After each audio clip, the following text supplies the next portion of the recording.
Hello everyone, this is Advocate Irfan bin Abdul Aziz. Today we are going to discuss a very important subject, that is Criminal Procedure Code 1973. This code is a sine qua non code and in fact a very important subject to know about. Why?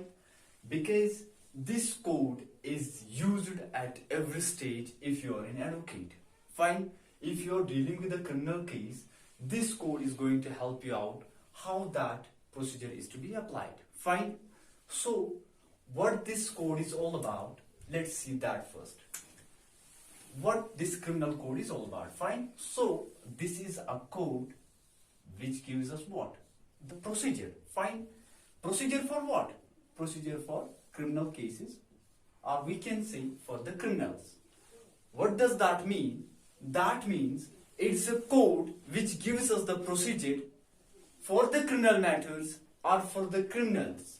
How to deal with the criminal cases, or we can say how to deal with the criminals. That is the procedure which is laid down in the act, in the law itself, in the same law. Fine. So, this law has been enacted in 1973 but has been enforced in 1st of April 1974. Fine. So, this is with regard to the act. This is with regard to the law. Criminal Procedure Code. Fine.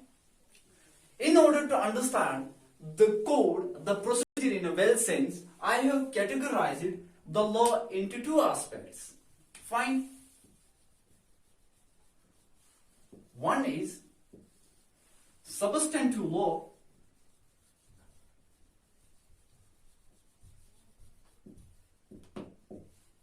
Substantive law, and second is procedural law.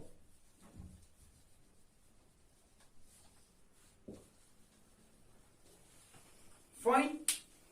Law को मैंने categorise किया, classify किया into two aspects. One is substantive aspect and second is procedural aspect. What is the substantive law and what is the procedural law? We'll see that even. But prior to that, we have to see what is the law. Law है क्या? Law है क्या? We'll see first of all that thing. Fine. Law is actually the rules and the regulations which control the society. ऐसे rules, ऐसे regulations जो society को control करते हैं, उसको हम law बोलते हैं. Fine. जैसे हमारे पास IPC है. IPC is controlling the society. It's controlling those persons who are trying to commit any sort of offense. IPC gives us the definition of the offenses. It gives us the punishment if in case we are indulged in any sort of offense. Fine. This is with regard to the same. One more definition we can quote for the law. That is, law is the system of rights and the obligations which are enforced in the court of law. क्या मैं कह रहा हूं? ये ऐसे rights और obligations हैं जिनको हम कोर्ट ऑफ लॉ में क्या कर सकते हैं? एनफोर्स कर सकते हैं. For their violation we can approach to the court and get the redressal thereof for the rights which has been violated thereof. Fine. So this is with regard to the law. Hope you would have got it. Now coming to the aspects. Two aspects are there. One is substantive law and second is procedural law. अब substantive law क्या है, procedural law क्या है, will see that. Fine. Substantive law है क्या? It defines the rights and responsibilities.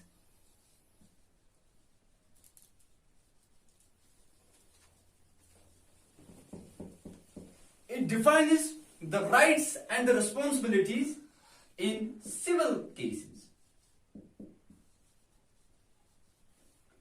Fine. क्या करता है ये? डिफाइन करता है किनको? एक तो राइट्स को ही डिफाइन करता है और रिस्पॉन्सिबिलिटीज करता है, उनको डिफाइन करता है. But in which cases? In the civil cases. That means if you come across that a law which is defining the rights and the responsibilities, then you will come across that is a substantive law. Not only it defines the rights and the responsibilities in civil case, if we talk about the criminal matters, then what it does? It defines then what? The offenses and the punishments thereof.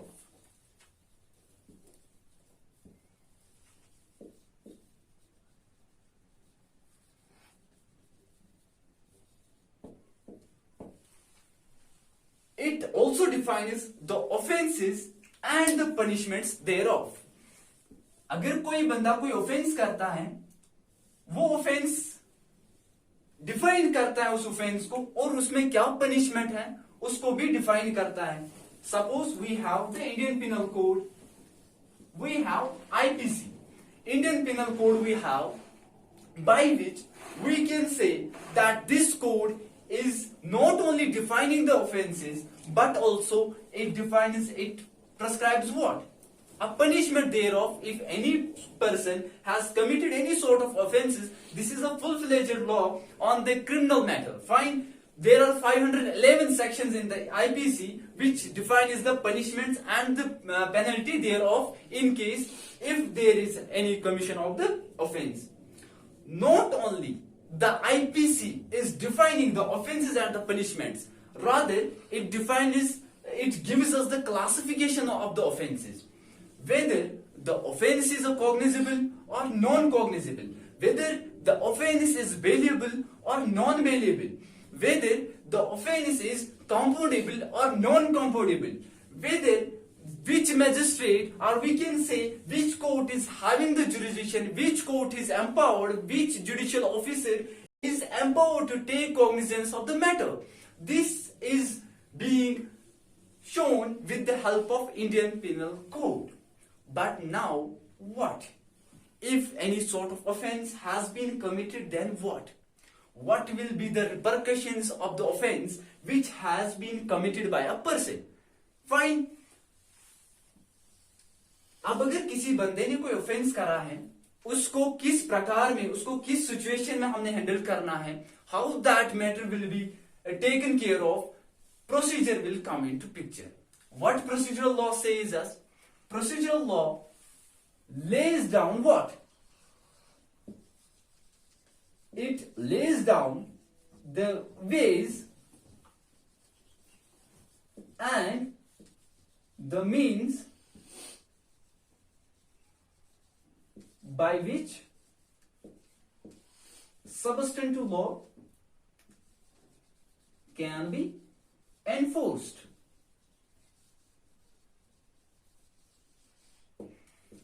Procedural law क्या बताता है हमें? ये हमें veg and means देता है by which substantive law can be enforced. Since we have the substantive law IPC, IPC is not only the single law which is a substantive law. I have talked about the civil aspects as well. Since we have Indian Contract Act, we have law of torts, we have property law. Fine, we have other laws as well, etc., etc. Or we can say specific relief act is also there. These are the laws which dealt with the civil matters also. Fine, these, now we have to see if civil case has occurred, where we will resort to. If any sort of civil nature is involved, then which procedure will be applicable? Then in that situation we have to resort to the CPC. That is the procedure for civil cases. But here, since we are dealing with the criminal matters, we have to solely and wholly confine ourselves to the criminal matters. Fine, IPC is there. Suppose now understanding this by way of an example, so that it will be good for you and for your instance. Fine. So these are some subjects which are under the substantive law. Fine. Hope you would understand. I will just rub it down so that I will give an example with regard to the same. So let's take an example with regard to the same in order to understand both procedures simultaneously. Fine. So person A has committed a murder.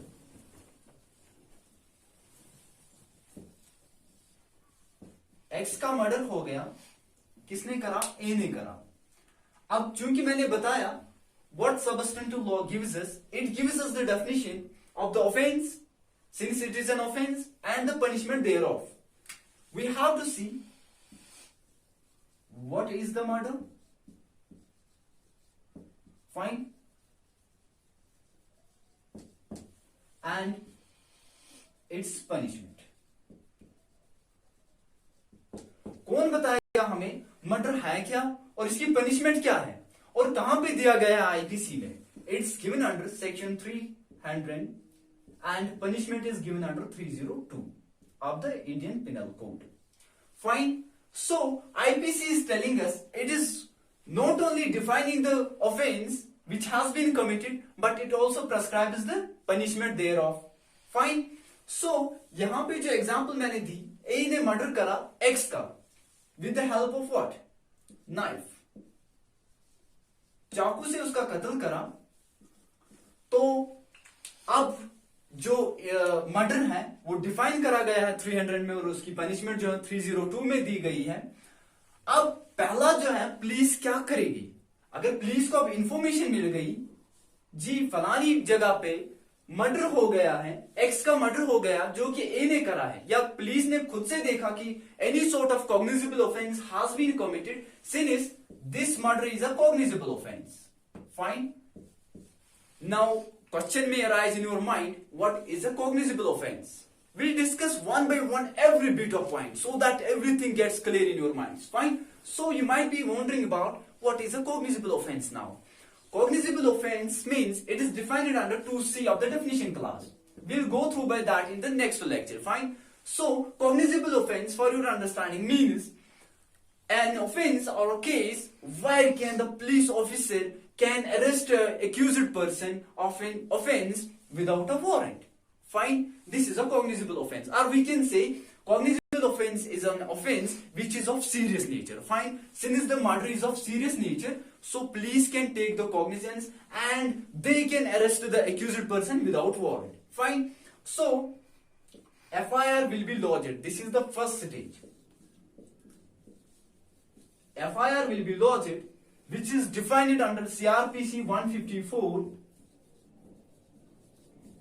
which tells us about, which reads as that if an information or every information is given to the officer in charge of the police station with regard to any sort of cognizable offense, murder has been committed here, or information was given to the police officials, then what police is supposed to do? They will reduce that information into writing, will file that, will reduce that writing into the case diary which is prescribed thereof, and accordingly will lodge an FIR.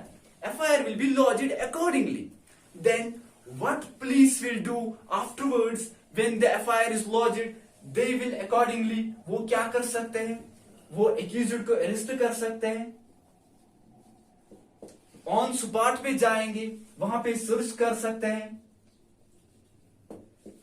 Examination of witnesses हो सकता है, search वो कर सकते हैं, अगर हम देखेंगे 165 में वो कर सकते हैं, सीआरपीसी में अरेस्ट भी कर सकते हैं। कब कर सकते हैं? एग्जामिनेशन ऑफ विटनेसेस जैसे हम करते हैं 161 में, they can call any witness who is well acquainted with the facts of the case.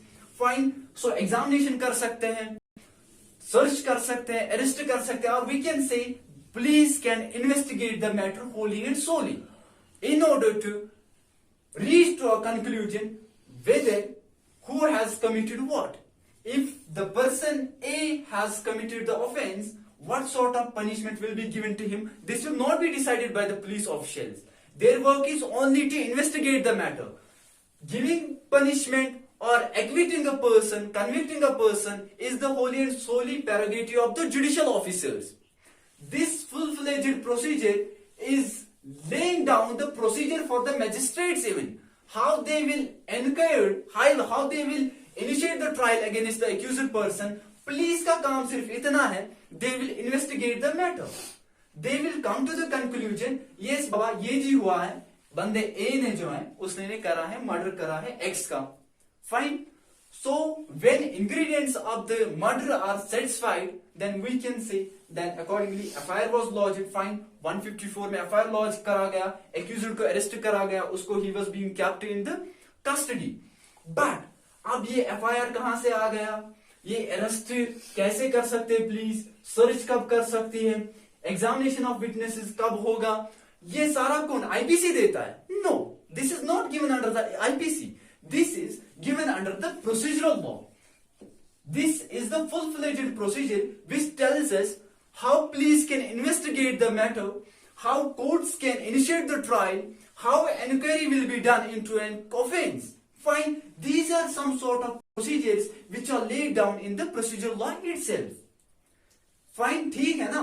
तो यहाँ पे मर्डर हो गया. मर्डर की डेफिनेशन जो है कहाँ दी गई है? इंडियन पेनल कोड में है. पनिशमेंट कहाँ दी गई है? इंडियन पेनल कोड में है. लेकिन अब अगर ऐसी सिचुएशन है, और एक एग्जांपल लेते हैं.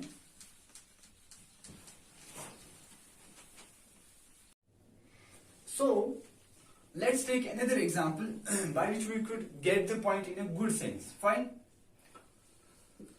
Rape has been committed. Rape हो गया है पर्सन एक्स का. ये रेप कहां पे डिफाइन करा गया है? 375 में इसकी डेफिनेशन है और 376 में पनिशमेंट. फाइन, जिसके साथ रेप हुआ है, रेप विक्टिम जिसको हम बोलते हैं, उसका मेडिकल एग्जामिनेशन कैसे होगा वो कौन हमें बताएगा? आईपीसी बताएगा? नहीं, that is given under 164A fine of CrPC, जो कि बताते हैं कि हम medical examination of the rape victim वो हम कैसे कर सकते हैं. How could we do the medical examination of a rape victim? Not only the procedural law is giving the examination, medical examination of the rape victim, but of the accused itself. That is given under section 53A of the CRPC, which says that medical examination of a person accused of an offense. Where this procedure is laid down? This procedure is laid down in the CRPC itself. Procedural law. What is the procedural law? CRPC. Not only the CRPC is the single law which is the procedural law. We have Indian Evidence Act also. We have CPC also, but in the civil matters. But evidence is same for the CPC and for what? CRPC. So, how examination will be done? How magistrate will record the confessions and the statements under 164? वो कैसे होगा? This is a full-fledged procedure laid down in the criminal procedure code itself. ठीक है ना? तो ये है इस बारे में. अब और एक एग्जांपल हम लेते हैं. सपोज थेफ्ट हुआ है, चोरी हो गई है. चोरी कहां डिफाइन है? 378 में डिफाइन है. पनिशमेंट कहां है? पनिशमेंट है 379 में आईपीसी. पनिशमेंट भी दिया है, डिफाइन भी करा है. तो इसका जो प्रोसीजर है, कैसे थेफ्ट को हम इन्वेस्टिगेट करेंगे, कैसे हम रेप को इन्वेस्टिगेट करेंगे, पुलिस कैसे करेगा इन्वेस्टिगेट? थेफ्ट चोरी हो गई तो कैसे इन्वेस्टिगेट करेगा पुलिस को? लेकिन इन सब चीजों से पहले खुद को सेटिस्फाई भी करना है ना. Yes, commission of offence. Yes, this is a cognizable offense. I can take so motive action against the accused person. Now, if the offense is not cognizable offense, it is a non-cognizable offense. These things are to be seen by the whom? Police officials. They have to see if the offense is non-cognizable. They cannot take the action against the accused person. They cannot arrest him without the warrant from the concerned magistrate. And they have to approach the concerned magistrate in order to investigate the matter, in order to arrest the person. Fine. Then only they can investigate the matter afterwards. Fine. This is with regard to the criminal aspect. So ये सारा procedure हमें कहां पे मिलेगा? Investigate कैसे करना है. Chapter 12 जो है फुल फ्लेजेड चैप्टर है. चैप्टर 12 जो सीआरपीसी का है, जो पुलिस को अधिकार देता है कि how they will investigate in the cognizable offences, in non cognizable offences, how examination will be done under 161, how confessions will be taken by any magistrate or the metropolitan magistrate under 164. This all full-fledged procedure is given under what? Where it is given? It is given under the CRPC, criminal procedure code में दिया गया है. तो ये सारा जो है, this is a procedural law. I hope you are now able to interlink the IPC and the CRPC. And you could have accordingly come across what is substantive law and what is procedural law. You would have come across. Now, if any sort of act is put before you, then you will definitely be in a situation whether the act is substantive law, whether the act is procedural law. Because I have given you the instances, I have given you the definitions for the substantive law and for the procedural law. This is, if you could have gone through by the whole lecture from the beginning to end, then definitely I am telling you that you are the master of the substantive and the procedural law. Thank you so much. This is with regard to the law.